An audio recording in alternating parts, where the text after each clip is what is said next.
Now, if you're Chairman Dineen, and say he were here, and the first time I taught this case at Harvard Business School, Chairman and several of his sons came for the teaching of the case, what would you worry about? And what advice would you give him if you're looking to the future of this business? Sarah? Definitely accountability, because the company is so huge at this point that if there's one issue in one of the areas, you know that because of this vertical integration, the company is to blame. Like, you can't blame an outsider necessarily. Okay, so a huge concern over quality, particularly given the food safety scandals in China. This is one of the reasons their reputation is so high, but it has to be at the top of their agenda. And plus with the exports. Right. Michael? Does it seem that China is no longer, or at least quickly no longer fitting down its original market type, which is an early emerging market, seeing the first mover advantage, because now China is looking more and more like the United States or Europe. And that's a completely different market than someplace like in Southeast Asia or in India. So I think he might have to sort of go to new regions if he still wants to continue. Okay, so and I think that's probably good advice. I'll pass it on. Okay, Sachin. Both foreign and domestic competitors.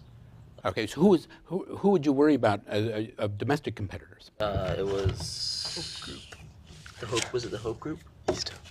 Hope Group, that's right. Was that one of them? The Hope Group is absolutely one. And then Tyson internationally. Tyson internationally, so they have competitors. They also have, and I think, Julie, your point here is a really, really good one. Conflict with the state. If they get too big, too rich, well, they're very careful to give a lot back. They're very socially conscious about their philanthropy and other things and their political relations in order to be seen, and they really do serve the people. But they do have, with the huge food conglomerate, they face state-owned enterprise competition in a large area of food groups as well. Anything else that you would advise him to worry and think about? Then I'm going to show some pictures of their most extraordinary opportunities. So Jasmine and then Zach, and then we'll show some pictures. To go back to the quality, the rise in people paying attention to sustainable food, because CP has such an emphasis on scientific and technological development. Most of the foods that they produce aren't, they don't fit this new food trend of organic foods or sustainable food growing. Okay, that's very good. Zach, last comment on this. The challenge they've always been facing is just contending with production constraints. Right. Especially, and I think it's especially important in China, whereby if the government decides that certain land is not being used the most productively, they could easily lose within China a lot of their control over certain land areas for another SOE that China thinks could do better. Mm-hmm. So there is the continuing uncertainty and constant worry about agricultural policy and so on. But they seem to be ahead of the curve. And I think the lesson to draw here, this is an agricultural revolution of a modern sort that is without a land revolution. Is this a successful company? It's unbelievably successful. And it's successful because it's enriching itself. It's enriching farmers. Is it well connected politically? Investor number 001, Deng Xiaoping, not bad. Okay. So would you invest in the CP Group? How many think this is a good company to bet on? But then let's go back to this question here. What is happening? The income disparity, informal income is growing between even these farmers and urban residents. Is this in part because of what these guys are doing or not? Is it something to worry about? Jake. The government's coordinating financial institutions like the China Development Bank to provide loans, which then allow farmers to acquire technology to industrialize and make their production more efficient. That's ultimately what's going to be able to raise their income. So they're on a per capita basis producing more chicken.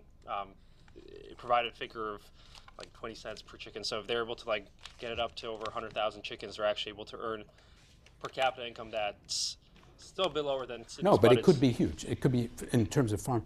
Derek. There's a huge oversupply of farmers. Right. And so if they're getting involved in this, presumably they're going to be trying to make things more efficient and trying to, what little arable land is left to make that, efficient. And that's not going to help the oversupply of workers and therefore not going to help there.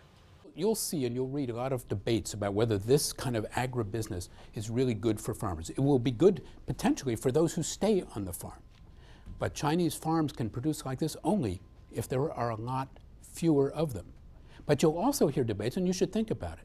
People say today, it's absolutely true, that the income levels of people who are designated as rural people and urban people continue to grow disparately.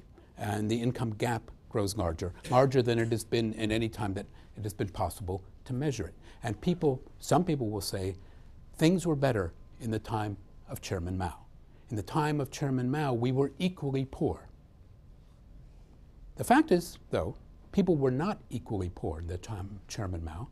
Income was only one part of one's life, as it were. And the biggest inequality in the time of Chairman Mao was whether you were alive or dead, something that economists don't measure very easily in these statistics, but worth contemplating.